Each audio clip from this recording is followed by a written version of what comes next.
Assalamualaikum warahmatullahi wabarakatuh, rekan Labnesia. Pada kesempatan ini kita akan belajar terkait dengan mengapa akreditasi standar ISO IC 12425 itu penting. Jadi setelah pertemuan kita yang pertama terkait dengan apa itu standar ISO 12425, kita lanjutkan dengan mengapa akreditasi itu sangat penting. Jadi ada 3 hal yang akan kita pelajari. Pertama itu alasan pentingnya akreditasi. Yang kedua itu dampak kepercayaan kepada pelanggan dan regulator. Dan nanti kita akan belajar contoh real, contoh nyata di berbagai industri di pangan, manufaktur, dan akademik. Oke, yang pertama adalah alasan pentingnya akreditasi. Jadi akreditasi standar ISO IC 12425 itu jangan dijadikan beban ya teman-teman.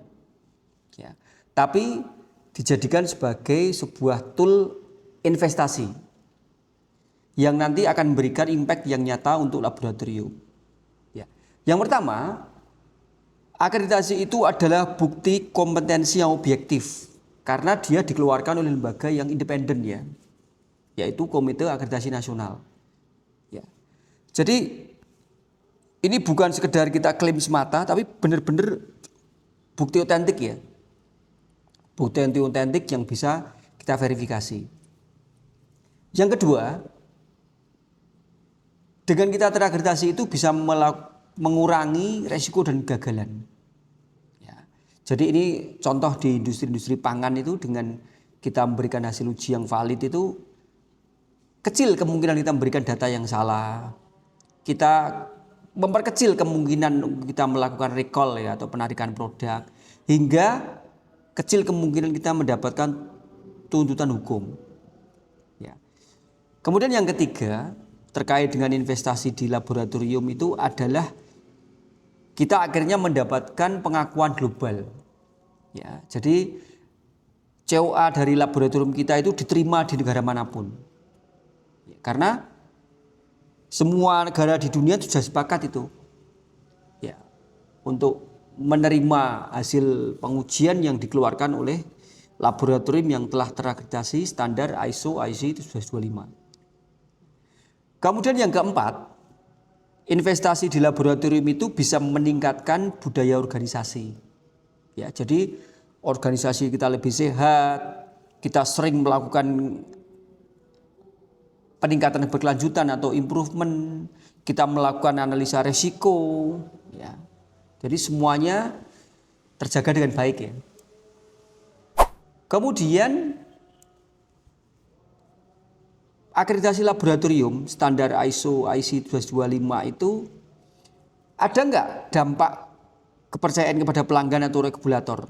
Itu sangat kelihatan Jadi akreditasi itu tidak usah nunggu lama impactnya langsung terasa untuk membangun kepercayaan dari pelanggan dan regulator. Untuk yang kepada pelanggan, dampak yang langsung terasa itu adalah pelanggan itu mesti percaya dengan hasil pengujian kita. Jadi pengujian kita itu dapat dipercaya dan dapat diandalkan terutama untuk memberikan keputusan yang penting. Kemudian dampaknya ke pelanggan itu adalah efisiensi bisnis. Jadi pelanggan nggak perlu mengaudit ke kita Jadi ada namanya audit pihak kedua Jadi audit dari pelanggan kepada suppliernya. Karena kita sudah diaudit oleh Komite Akreditasi Nasional. Jadi nggak perlu pelanggan itu repot-repot mengaudit ke lab kita. Kemudian yang ketiga, dampak pada pelanggan itu perlindungan kepada brand atau merek. Jadi dengan pelanggan itu mengujikan ke laboratorium terakreditasi, artinya layan mereka itu benar-benar dapat dijaga. Itu untuk pelanggan Kemudian untuk regulator atau stakeholder, itu adalah itu bisa dijadikan dasar kebijakan yang kuat. Contoh pemerintah kepengen melihat data terkait dengan penggunaan ini ya, bahan tambahan pangan. Ya, pemerintah dapat ngambil itu data-data penggunaan bahan tambahan pangan dari beberapa lab dari Indonesia yang terakreditasi. Karena itu jelas datanya dapat diandalkan ya. Kemudian yang kedua terkait dengan regulator itu bisa memudahkan dalam pengawasan. Ya. Jadi kalau kepengen tahu kualitas suatu produk, cukup ambil dari hasil uji dari laboratorium. Ya. Dan yang ketiga, dampak kepercayaan terkait regulator itu bisa menjaga kepentingan publik ya. Jadi memastikan bahwa produk yang beredar di masyarakat itu telah sesuai dengan standar yang dipersyaratkan. Misalkan standar SNI atau standar POM itu bisa dilihat dari hasil uji di laboratorium. Ya. Tentunya harus terakreditasi. Ya. Ini ada beberapa contoh nyata ya teman-teman semua terkait dengan penerapan standar ISO IEC 14025 di beberapa sektor industri. Itu yang pertama itu adalah sektor pangan.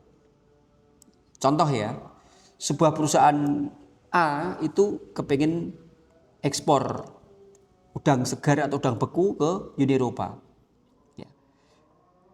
Perlu teman-teman ketahui ya, rekan Repnesia ketahui, untuk standar baku mutu ya, untuk pangan di Eropa, Uni Eropa dan Amerika itu sangat ketat. Ya, contoh di Uni Eropa itu mensyaratkan kandungan matrik tertentu di dalam sampel udang itu harus dilakukan di laboratorium. Contoh logam berat tuh, PBJ-DHG. Contoh residu antibiotik ya. Ada antibiotik chloramphenicol, nitrofuran dan lain-lain. Apabila hasil uji udangnya itu dilakukan oleh lab yang belum terakreditasi, maka rentan sekali dari importir Eropa itu menolak sertifikat hasil uji yang sudah dikeluarkan oleh lab dari Indonesia. Ini efeknya sangat besar ya. Jadi bisa jadi ada beberapa kontainer yang berisi udang di pelabuhan itu nanti dibandit tuh, ditolak. Setelah itu dia harus dimusnahkan. Dan biaya pemusnahannya itu mesti dibebankan kepada eksportir ya. Jadi ruginya 2 kali tuh. Sudah ekspor nggak dibayar, biaya pemusnahannya itu dibebankan kepada eksportir. Ya. Tapi kalau misalkan dari perusahaan pengolah udang itu melakukan pengujian di lab yang sudah terakreditasi, itu lebih nyata itu efeknya ya. Ya, hasil ujinya diakui, kemudian dari pihak buyer juga bisa menerima produk itu tanpa keraguan, proses ekspor lancar, reputasi perusahaan meningkat, akses pasar terbuka. Jadi bisa diambil kesimpulan bahwa akreditasi laboratorium itu adalah paspor untuk perdagangan global ya. Jadi kalau teman-teman mau produknya itu diterima di negara lain, itu pastikan dilakukan pengujian di lab yang sudah terakreditasi. Contoh yang kedua ya, ini contoh real nyata ya, itu industri komponen otomotif. Jadi sebuah pabrik mobil besar ya menerima pasokan baut dari vendor atau pemasok. Ya, baut ini digunakan untuk memasang komponen krusial. Contohnya suspensi ya, atau rem ya. Nah, kalau misalkan dari vendor itu dia melakukan pengujian di lab yang belum terakreditasi, ya, hasil ujinya mungkin diterima ya, lolos ya. Namun kita nggak tahu sampai sejauh mana tingkat kekuatan dari baut itu. Ya, bisa jadi setelah baut itu dipasang, kemudian produk mobilnya dijual, tapi ternyata di tengah jalan patah itu bautnya. Sehingga nantinya pabrik mobil itu akan melakukan penarikan massal ya, atau recall. Ini jelas memakan biaya yang sangat tinggi dan bisa merusak brand dari mobil tersebut. Ya. Namun kalau produk baut itu dilakukan di laboratorium terakreditasi, maka kita punya banyak keuntungan ya. Ya, yang pertama itu pabrik mobil jelas percaya penuh pada sertifikat hasil uji yang dikeluarkan oleh laboratorium terakreditasi tersebut. Ya. Kualitas dan keamanan komponen dapat terjamin. Ya. Dan resikonya sangat kecil untuk penarikan produk. Ya. Di sini dapat disimpulkan ya bahwa dengan adanya laboratorium yang sudah terakreditasi, itu adalah fondasi dari supply chain yang berkualitas.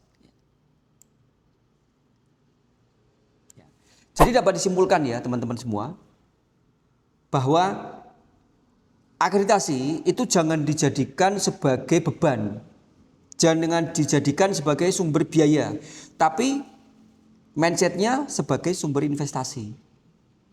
Dengan lab yang sudah terakreditasi, maka kita punya komitmen. Satu, itu kualitas, prosesnya itu handal, terkontrol. Yang kedua itu kompetensi, personilnya itu kompeten dan mumpuni. Integritas, hasilnya objektif, tidak memihak, tidak bisa diintervensi dari manapun. Dan yang nomor 4, yang paling penting ini adalah adanya kepercayaan. Jadi pelanggan-pelanggan kita, mitra kita itu percaya kepada hasil pengujian kita. Dan juga hasil pengujian kita itu juga diterima oleh regulator dan masyarakat secara luas. Ya. Demikian. Wassalamualaikum warahmatullahi wabarakatuh.